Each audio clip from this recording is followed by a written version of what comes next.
તો સૌપ્રથમ આપણે અત્યારે વાત કરીશું બે ત્રુટિ અંગે આપણે ચર્ચા કરી, વ્યવસ્થિત ત્રુટિ અને અવ્યવસ્થિત ત્રુટિ.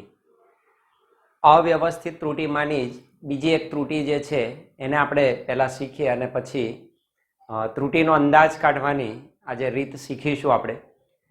તો વાત કરીશું સૌપ્રથમ લઘુત્તમ માપ ત્રુટિ, લિસ્ટ કાઉન્ટ એરર વિશે વાત કરીશું. તો લઘુત્તમ માપ ત્રુટિ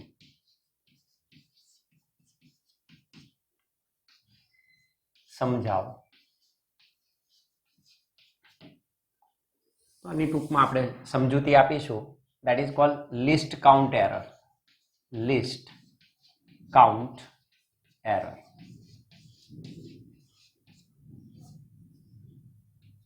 તો લિસ્ટ કાઉન્ટ એરર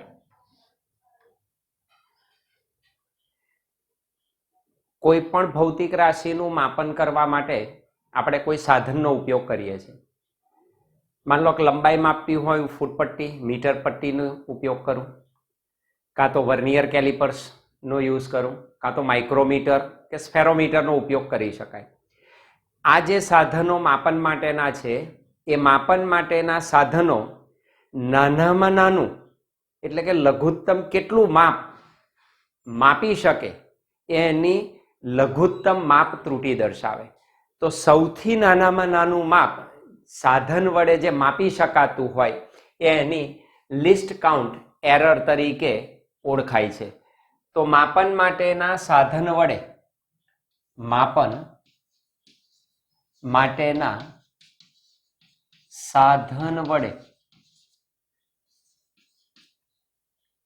જેનાથી તમે માપન કરો છો એ સાધન વડે માપી શકાતા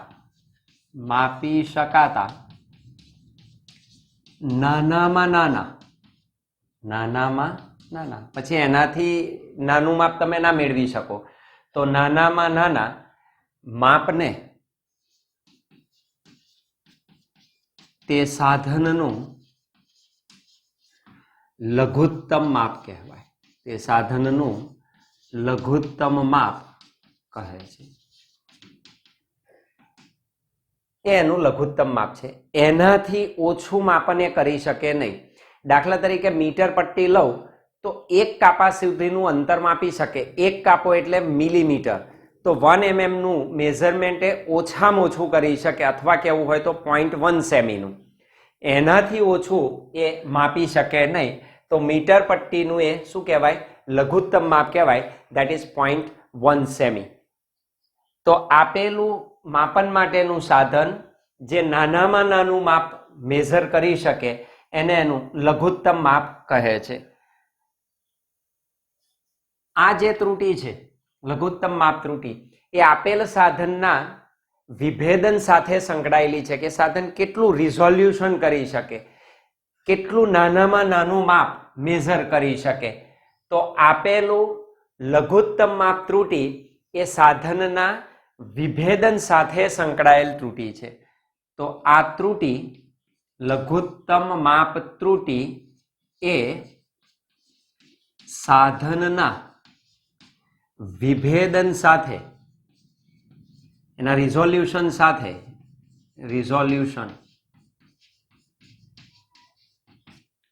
સાથે સંકળાયેલ ત્રુટિ છે.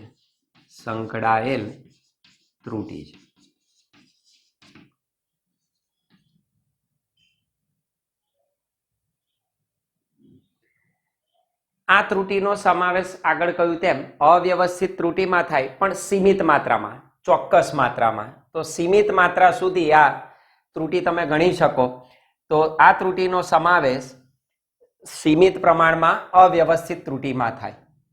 તો આ ત્રુટિનો સમાવેશ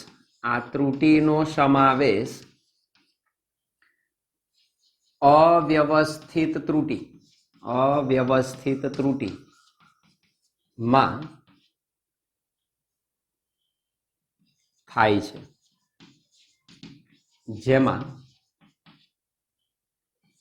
તેનું પ્રમાણ જેમાં તેનું પ્રમાણ સીમિત હોય છે, ચોક્કસ હોય છે, સીમિત હોય છે, ચોક્કસ માત્રામાં. 0.1 નહીં તો 0.1 પછી એનાથી નીચે ના જાય તો એટલું અવ્યવસ્થિત માપ આવી શકે, વધારે કે ઓછું. તો તેનું પ્રમાણ કેવું હોય છે? સીમિત હોય છે, અમર્યાદિત નથી. આ બંને રીતે ઉદ્ભવતી ત્રુટિ છે. આ ત્રુટિ વ્યવસ્થિત અને અવ્યવસ્થિત એક સરખું પણ મેઝરમેન્ટ થઈ શકે એક જ દિશામાં, અથવા તો ધન અને ઋણ બંને પણ આવી શકે, એટલે વધઘટ પણ થાય. એટલે કે આનું જે ત્રુટિનો સમાવેશ છે એ વ્યવસ્થિત અને અવ્યવસ્થિત ત્રુટિ બંને રીતે ઉદ્ભવે છે. તો આ ત્રુટિ વ્યવસ્થિત અને અવ્યવસ્થિત, આ ત્રુટિ વ્યવસ્થિત અને અવ્યવસ્થિત એમ બંને રીતે ઉદ્ભવે. એનો ઉદ્ભવ બંને રીતે છે, સીમિત માત્રામાં. એનું નિવારણ કેવી રીતે કરી શકાય? આ ત્રુટિનું નિવારણ, તો ત્રુટિનું નિવારણ કેવી રીતે થાય? તો આપેલ ત્રુટિનું નિવારણ કરવા માટે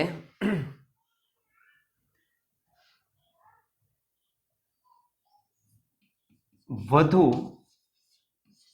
સચોટતા ધરાવતા સાધનોના ઉપયોગ દ્વારા,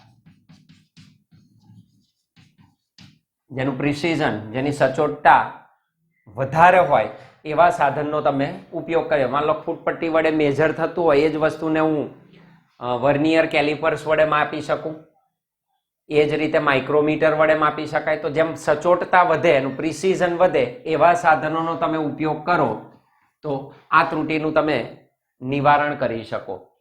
ઇવન તમારી સુધારેલ પ્રાયોગિક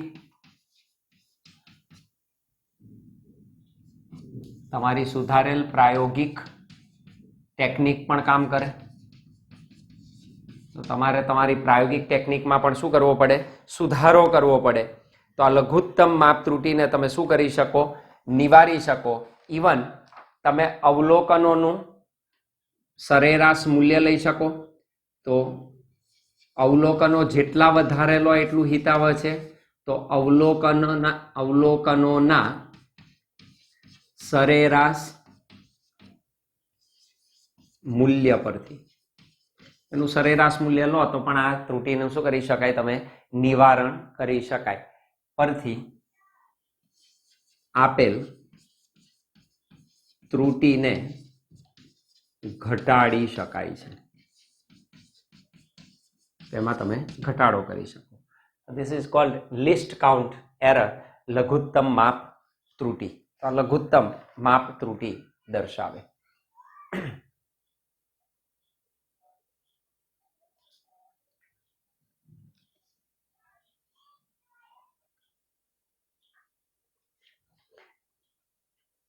વાત કરીશું ત્રુટિનો અંદાજ કાઢવાની રીત, અથવા નિરપેક્ષ ત્રુટિ, સાપેક્ષ ત્રુટિ અને પ્રતિશત ત્રુટિ સમજાવો. તો ત્રણની આપણે સમજૂતી મેળવીશું. પ્રાયોગિક દ્રષ્ટિકોણથી ત્રણેય બહુ મહત્વની છે. તો સૌપ્રથમ નિરપેક્ષ ત્રુટિની વાત કરીશું. નિરપેક્ષ ત્રુટિ તથા સરેરાશ નિરપેક્ષ ત્રુટિ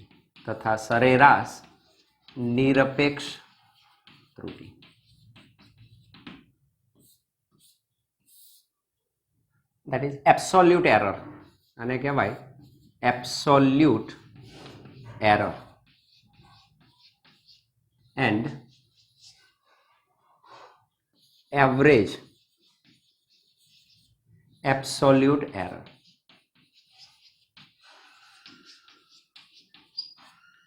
Absolute error and average absolute error.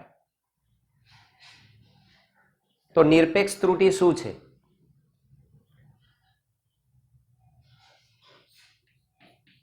નિરપેક્ષ ત્રુટિ.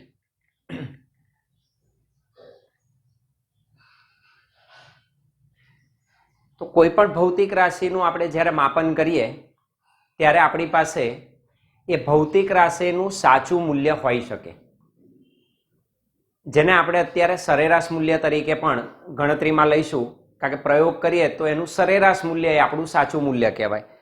તો કોઈ ભૌતિક રાશિનું જ્યારે આપણે માપન કરીએ ત્યારે એનું કોઈક સાચું મૂલ્ય હોય અને આપણે એના જુદા જુદા અવલોકનો લઈએ. તો આપેલ સાચું મૂલ્ય અને જે અવલોકન લીધા છે તે, તો સાચા મૂલ્ય અને અવલોકન લીધેલા મૂલ્યોનો જે તફાવત, ધન તફાવત મળે એ એની નિરપેક્ષ ત્રુટિ તરીકે ઓળખાય, એની એબ્સોલ્યુટ એરર કહેવાય. તો આપેલ ભૌતિક રાશિના માપનના સાચા મૂલ્ય અને તે ભૌતિક રાશિના અવલોકન ના મૂલ્યના ધન તફાવતને તેની શું કહેવાય? નિરપેક્ષ ત્રુટિ કહે છે. તો એને વ્યાખ્યાયિત કરી દઈએ. એની વ્યાખ્યા: કોઈ ભૌતિક રાશિના સાચા મૂલ્ય અને કોઈ ભૌતિક રાશિના સાચા મૂલ્ય અને વ્યક્તિગત માપેલ મૂલ્ય અને વ્યક્તિગત માપેલ મૂલ્ય, જે વ્યક્તિગત મૂલ્ય માપીએ એને આપણે અવલોકન કહીએ છીએ, તો અવલોકન એને કહેવાય. તો કોઈ ભૌતિક રાશિના સાચા મૂલ્ય અને વ્યક્તિગત માપેલ મૂલ્ય એટલે અવલોકન, પ્રાયોગિક જે અવલોકન કરીએ એ મૂલ્ય ના તફાવત, એનો ડિફરન્સ લેવાનો, ના તફાવત ના માનને, એના મૂલ્યને એટલે કે ધન તફાવતને તે અવલોકનની નિરપેક્ષ ત્રુટિ કહેવાય. નિરપેક્ષ ત્રુટિ કહે છે. તો નિરપેક્ષ ત્રુટિ શું છે? કોઈ ભૌતિક રાશિનું સાચું મૂલ્ય અને વ્યક્તિગત માપેલ પ્રાયોગિક જે અવલોકન આપણે લીધું હોય એ અવલોકનનું મૂલ્ય ના તફાવતનો માન એટલે કે એનો ધન તફાવત, કારણ કે બેમાંથી ગમે તે મોટું નાનું હોઈ શકે એવું સંભવ છે, તો માઇનસ મૂલ્ય પણ મળે, પણ આપણે માત્ર મૂલ્યની વાત કરીએ તો એનો માત્ર ધન તફાવત લેવાનો. તો એ ધન તફાવતના મૂલ્યને તે અવલોકનની શું કહેવાય? નિરપેક્ષ ત્રુટિ કહે છે. That is absolute error. તો આપણે ધારી લઈએ કોઈ ભૌતિક રાશિ, અને ભૌતિક રાશિના માપેલ અવલોકનના મૂલ્યો આપણે નક્કી કરી દઈએ અને એનું સરેરાશ લઈ અને આપણે એનું સાચું મૂલ્ય શોધી શકીએ. હવે કોઈ ભૌતિક રાશિનું સાચું મૂલ્ય ન આપ્યું હોય તો આપણે જે એના અવલોકનો લઈશું એ અવલોકનોનું સરેરાશ મૂલ્ય આપણી ભાષામાં સાચા મૂલ્ય તરીકે આપણે સ્વીકારીશું. તો મોટા ભાગે પ્રાયોગિક ધોરણે પ્રયોગશાળામાં આપણે આપેલી ભૌતિક રાશિના સરેરાશ મૂલ્યને તેનું સાચું મૂલ્ય સ્વીકારીશું. તો એ સાચા મૂલ્યને એટલે કે એના સરેરાશ મૂલ્યને આપણે સ્વીકારીશું. તો નીચે એની સમજૂતી આપીએ. ધારો કે કોઈ ભૌતિક રાશિ, મારે જેનું માપન કરવું છે તે, ધારો કે કોઈ ભૌતિક રાશિ એ છે. અહીં એ પ્રવેગ નો હોય, કોઈક ભૌતિક રાશિને સિમ્બોલ આપી દો. ધારો કે ભૌતિક રાશિ એ છે, XYZ છે, વેગ છે, લંબાઈ છે, દળ છે, તાપમાન છે, વેગમાન છે, ટોર્ક છે, કાર્ય છે, કોઈ પણ છે. ધારો કે કોઈ એક ભૌતિક રાશિ મારે જેનું માપન કરવું છે એ સ્મોલ a તરીકે મેં એને દર્શાવી.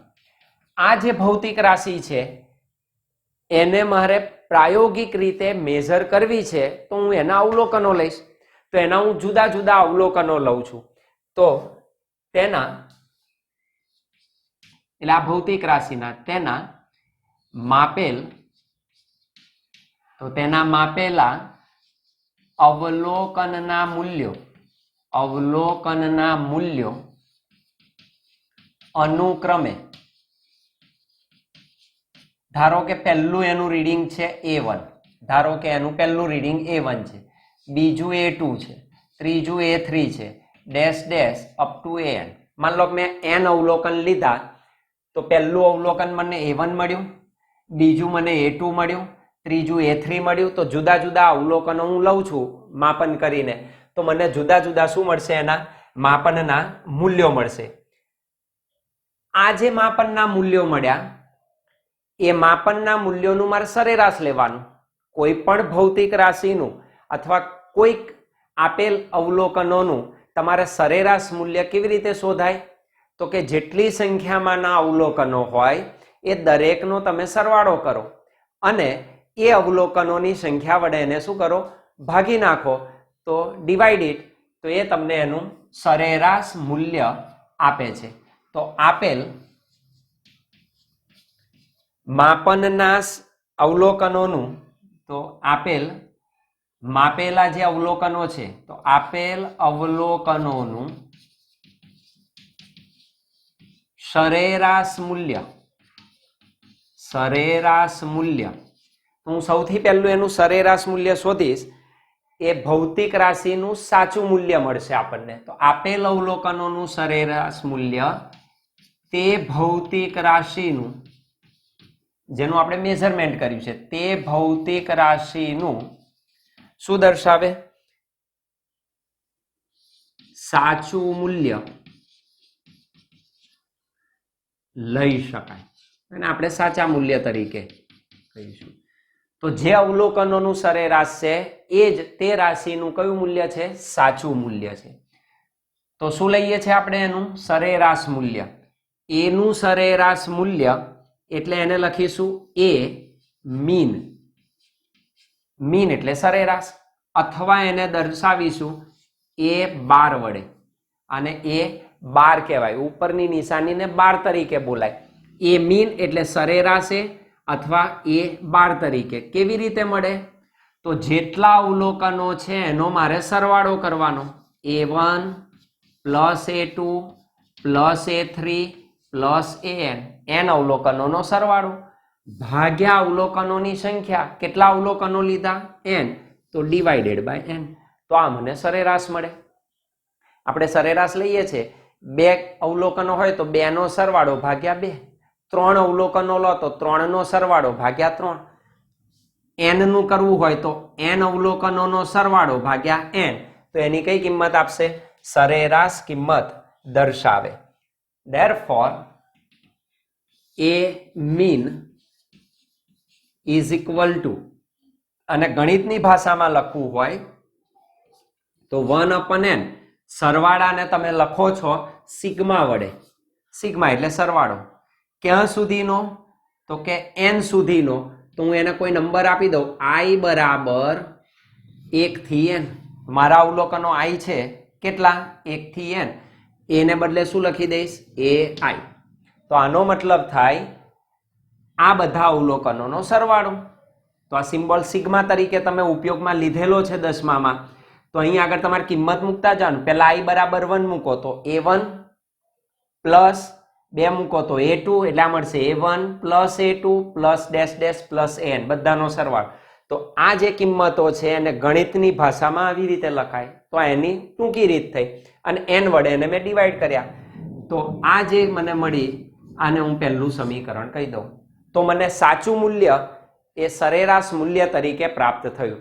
તો આપેલ ભૌતિક રાશિનું સરેરાશ મૂલ્ય એ મારા માટે સાચું મૂલ્ય છે. હવે તમે અહીં વ્યાખ્યા જોઈ શકો. કોઈ ભૌતિક રાશિના સાચા મૂલ્ય એટલે આ સરેરાશ જે મળ્યું એ સાચું મૂલ્ય, અને વ્યક્તિગત માપેલ મૂલ્ય આ વ્યક્તિગત માપેલ મૂલ્ય છે. A1 A2 A3 ઇન્ડિવિજ્યુઅલ વ્યક્તિગત માપેલ ના તફાવત. હવે એનો ડિફરન્સ લઈશ તો આ માઇનસ આ માઇનસ આ, એનો ડિફરન્સ લઈ એનો ધન તફાવત લઈએ તો એ ધન તફાવત આપણને નિરપેક્ષ ત્રુટિ તરીકે પ્રાપ્ત થાય. તો હવે આપણે એ કામ કરીશું ફરી. તો શું શોધીશું? દરેકની નિરપેક્ષ ત્રુટિ. તો પ્રત્યેક માપનની નિરપેક્ષ ત્રુટિ મળે. તો નીચે લખાય કે પ્રત્યેક માપનમાં નિરપેક્ષ ત્રુટિ. નિરપેક્ષ ત્રુટિ. તો એ નિરપેક્ષ ત્રુટિ આપણે દર્શાવીશું કેવી રીતે? તો યાદ રાખો, જ્યારે તફાવત આવે ત્યારે તફાવતનો સિમ્બોલ છે ડેલ્ટા, જેને આપણે નિરપેક્ષ તરીકે લઈશું. માન લો કે પહેલા અવલોકનોની નિરપેક્ષ ત્રુટિ એટલે એનું સાચું મૂલ્ય, એટલે કયું? એ મીન. તો એ મીન, એ સરેરાશ, માઇનસ અને વ્યક્તિગત માપેલ મૂલ્ય એટલે પહેલું છે A1, તો એની બાદબાકી. એ મને પહેલું નિરપેક્ષ ત્રુટિનું મૂલ્ય આપે, that is ડેલ્ટા A1. તો ડેલ્ટાનો મતલબ તફાવત. તો માઇનસ માટે આ નિશાની, આ સંજ્ઞાને આપણે નિરપેક્ષ તરીકે લઈશું, એટલે નિરપેક્ષ ત્રુટિ જ્યાં આવે ત્યાં તમને ડેલ્ટા મળે. તો ડેલ્ટા A1 બરાબર A મીન માઇનસ A1. એ જ રીતે બીજા અવલોકન માટે શું લેવાય? તો કે delta A2 is equal two A mean minus A2. એ જ રીતે ત્રીજા અવલોકન, ચોથા અવલોકન, એનમાં અવલોકન. તો એનમાં અવલોકન માટે delta AN is equal two A mean minus AN. તો મને શું મળ્યા? નિરપેક્ષ ત્રુટિના મૂલ્યો મળ્યા. પહેલી અવલોકનની નિરપેક્ષ ત્રુટિ, બીજા અવલોકનની નિરપેક્ષ ત્રુટિ, એનમાં અવલોકનની નિરપેક્ષ ત્રુટિ. તો પ્રત્યેક માપનમાં નિરપેક્ષ ત્રુટિ મને આટલી મળે. હવે અહીં કેટલાક પરિણામો એવું થશે કે બાદબાકી કરશો તો અમુકનું મૂલ્ય ધન મળશે, અમુકનું માઇનસ. આ કિંમત આના કરતા મોટી હશે તો આ ધન મળે, આના કરતા આ કિંમત કદાચ મોટી હોય તો ઋણ મળે. કેમ? આ સરેરાશ છે. સરેરાશનો મતલબ શું? નાની કિંમત અને સૌથી મોટી કિંમત વચ્ચેની કોઈ કિંમત આવે તો અવલોકનો કદાચ એની ઉપર પણ હોય અથવા એની નીચે પણ મળે, એટલે અમુક વાર ધન પણ મળે, ઋણ પણ મળે. પણ આપણા કિસ્સામાં માત્ર એનું શું લેવાનું છે? તફાવતનું માન. તો એનું આપણે માત્ર મૂલ્ય લઈશું, જે આપણને નિરપેક્ષ ત્રુટિ દર્શાવશે. અહીં કેટલાક પરિણામો, અહીં જે કેટલાક પરિણામો છે, અહીં કેટલાક પરિણામોમાં જે ડેલ્ટા એ મળે છે, ડેલ્ટા એ અમુકમાં ધન મળશે કે અમુકમાં ઋણ મળે. ડેલ્ટા એ ધન કે ઋણ, કેટલાક પરિણામોમાં ડેલ્ટા એ ધન કે ઋણ મળે. પરંતુ આપણે જાણીએ છીએ, પરંતુ નિરપેક્ષ ત્રુટિ કેવી મળે? હંમેશા નિરપેક્ષ ત્રુટિ હંમેશા ધન મળે. એ હંમેશા કેવી મળવી જોઈએ? ધન મળવી જોઈએ. તો એ ધન મેળવવા માટે આપણે માનાંકનો ઉપયોગ કરીશું. કોઈ ઋણ કિંમત માનાંકમાં મૂકી દો તો આપણે એને ધન તરીકે સ્વીકારીએ છીએ. તો આ જે નિરપેક્ષ ત્રુટિઓ મળી, હવે હું એનું સરેરાશ શોધી કાઢીશ. અવલોકનોનું સરેરાશ શોધ્યું, એ સરેરાશમાંથી પ્રત્યેક અવલોકનને બાદ કર્યા તો નિરપેક્ષ ત્રુટિ મળે. એ નિરપેક્ષ ત્રુટિઓનું સરેરાશ શોધું તો મને સરેરાશ નિરપેક્ષ ત્રુટિ મળે, એવરેજ. તો મારે સરેરાશ શોધવી છે તો આનું મારે સરેરાશ શોધવું પડે. તો ઉપરોક્ત અવલોકનો કયા? ઉપરોક્ત અવલોકનો delta A1, delta A2, delta AN, આ બધા જે અવલોકનો આપણે મેળવ્યા, તો ઉપરોક્ત અવલોકનો ની નિરપેક્ષ ત્રુટિ, અવલોકનોની નિરપેક્ષ ત્રુટિઓ, આ બધી નિરપેક્ષ ત્રુટિઓ છે, નિરપેક્ષ ત્રુટિઓ ના મૂલ્યોનું સરેરાશ, ના મૂલ્યોનું સરેરાશ મૂલ્ય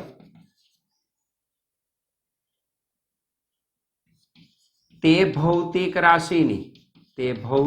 રાશિની શું કહેવાય? અંતિમ નિરપેક્ષ ત્રુટિ.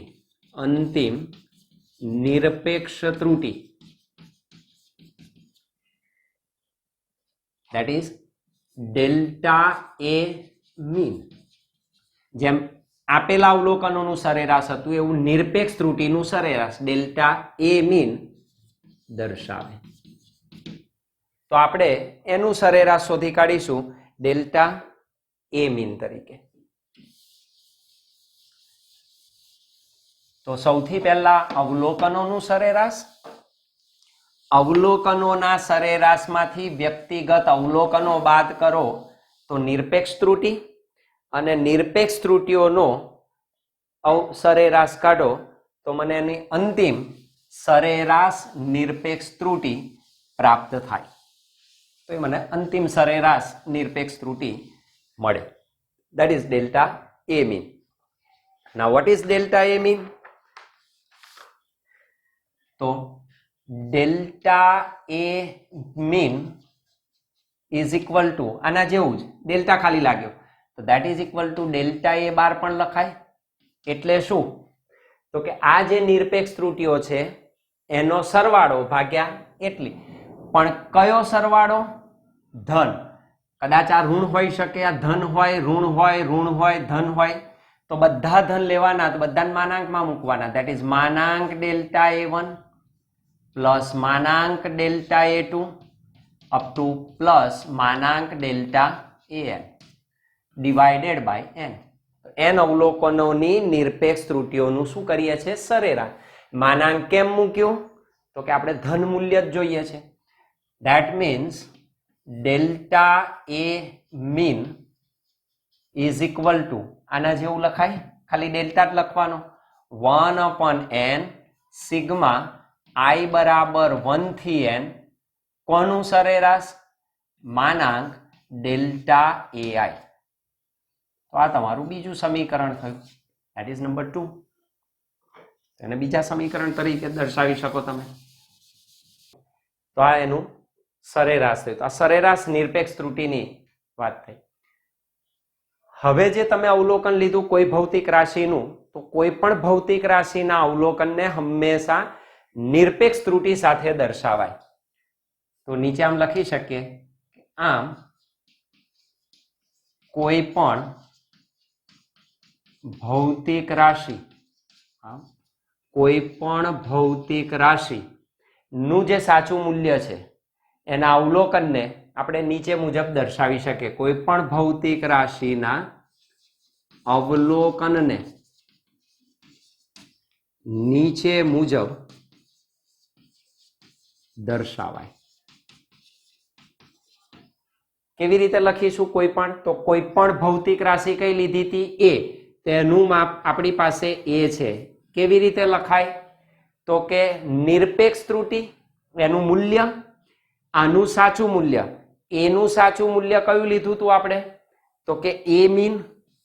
આનું સાચું મૂલ્ય એટલે એનું સરેરાશ પ્લસ ઓર માઇનસ એનું નિરપેક્ષ મૂલ્ય. તો નિરપેક્ષ મૂલ્ય કયું? તો કે ડેલ્ટા એ મીન. કોઈ પણ રાશિના અવલોકનને હંમેશા તમે આ રીતે દર્શાવી શકો. કેવી રીતે?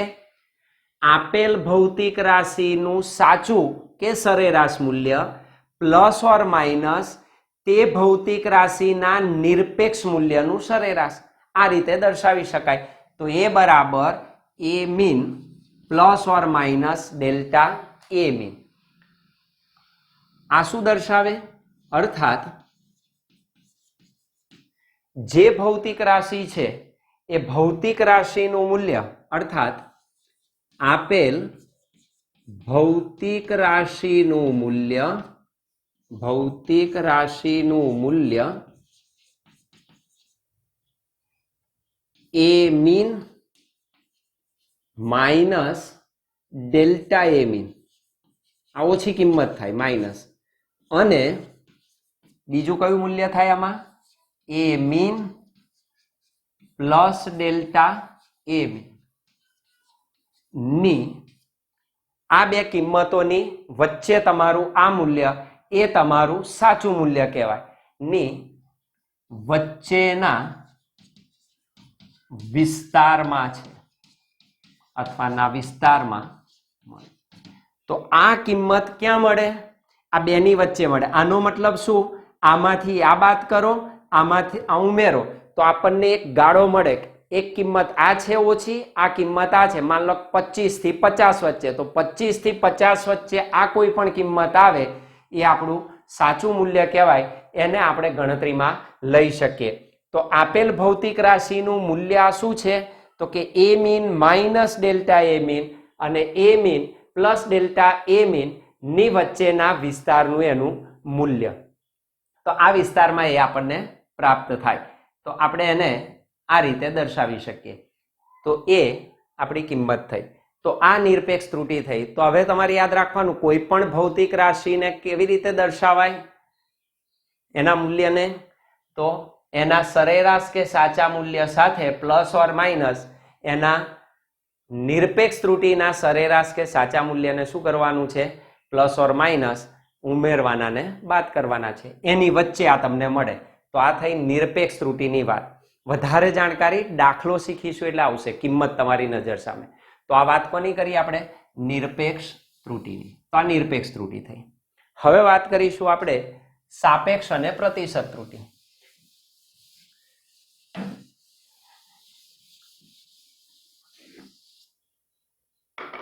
તો સાપેક્ષ ત્રુટિ શું છે અને પ્રતિશત ત્રુટિ શું છે? તો સાપેક્ષ ત્રુટિ અને પ્રતિશત ત્રુટિનો ખ્યાલ.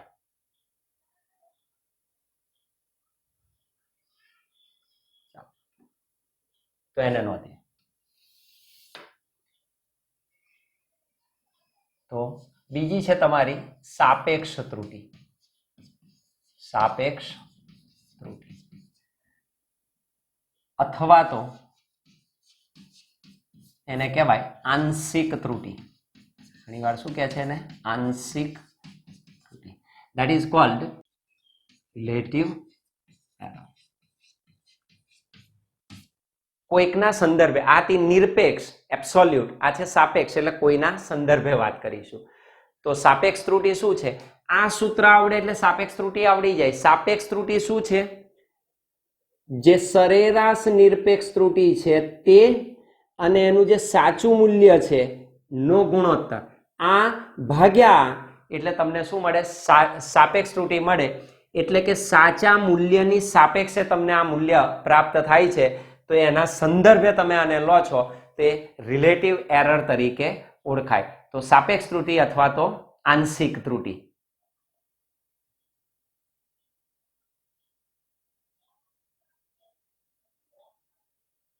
તો સાપેક્ષ ત્રુટિ શું છે?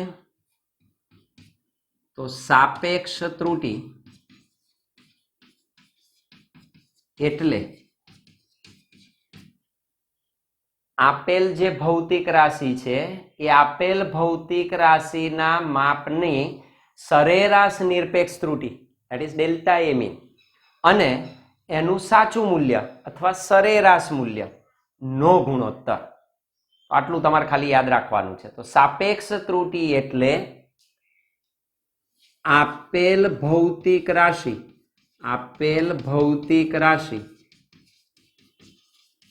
ના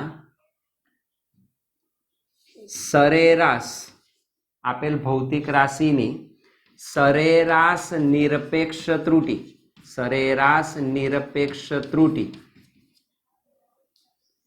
અને સરેરાશ નિરપેક્ષ ત્રુટિ that is delta a mean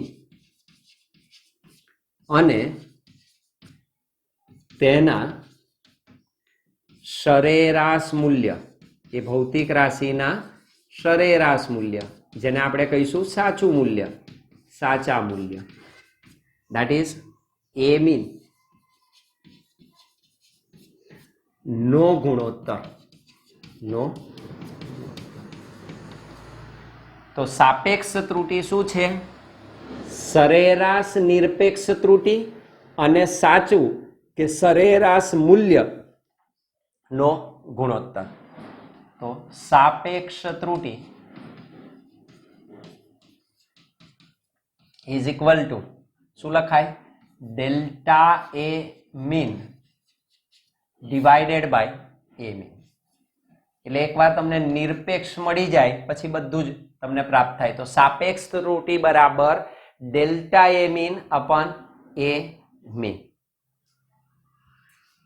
that is number 4. અહીં તમે જોઈ શકો સાપેક્ષ ત્રુટિ એકમ રહિત અને પરિમાણ રહિત છે. એકમ રહિત અને પરિમાણ રહિત છે. કેમ આવું છે? તો સમાન ભૌતિક રાશિઓનો, સમાન પરિમાણ ધરાવતી રાશિઓનો ગુણોત્તર કેવો હોય? એકમ રહિત કે પરિમાણ રહિત. બળને બળ વડે ડિવાઈડ કરો, લંબાઈને લંબાઈ વડે ડિવાઈડ કરો, ઊંચાઈને ઊંચાઈ વડે ડિવાઈડ કરો, વેગને વેગ વડે ડિવાઈડ કરો, તો એ બધી ભૌતિક રાશિઓ કેવી થાય? એકમ રહિત થાય. તો માત્ર સંખ્યા મળે. તો સાપેક્ષ ત્રુટિ એ શું છે? એકમ રહિત અથવા તો પરિમાણ રહિત છે, અને એકમ છે નહીં. તો આ સાપેક્ષ ત્રુટિની. અને ત્રીજી છે તમારી પ્રતિશત ત્રુટિ. પ્રતિશત ત્રુટિ that is percentage error. percentage error. તો નામ જ દર્શાવે છે percentage error, એટલે આપણે ટકામાં શોધવાની. તો આપેલી ભૌતિક સાપેક્ષ ત્રુટિને તમે ટકામાં દર્શાવો ને તો એ તમને કઈ ત્રુટિ આપે? પ્રતિશત ત્રુટિ આપે. અહીં લખી શકાય સાપેક્ષ ત્રુટિને ટકામાં દર્શાવતા મળતી ત્રુટિ એટલે જ પ્રતિશત ત્રુટિ. એટલે જ પ્રતિશત ત્રુટિ. અર્થાત પ્રતિશત ત્રુટિ બરાબર સાપેક્ષ ત્રુટિ ઇન્ટુ 100%. તો પ્રતિશત ત્રુટિ શું છે? તો કે સાપેક્ષ ત્રુટિને ટકામાં દર્શાવો તો તમને પ્રતિશત ત્રુટિ મળે. આપણે એ વડે દર્શાય તો પ્રતિશત ત્રુટિને આપણે ડેલ્ટા એ વડે દર્શાવીશું. આપણે ડેલ્ટા છે તો ડેલ્ટા એટલે પ્રતિશત ત્રુટિ. શામાં? ટકામાં. ઇઝ ઇક્વલ ટુ શું? સાપેક્ષ ત્રુટિ એટલે delta a mean divided by a mean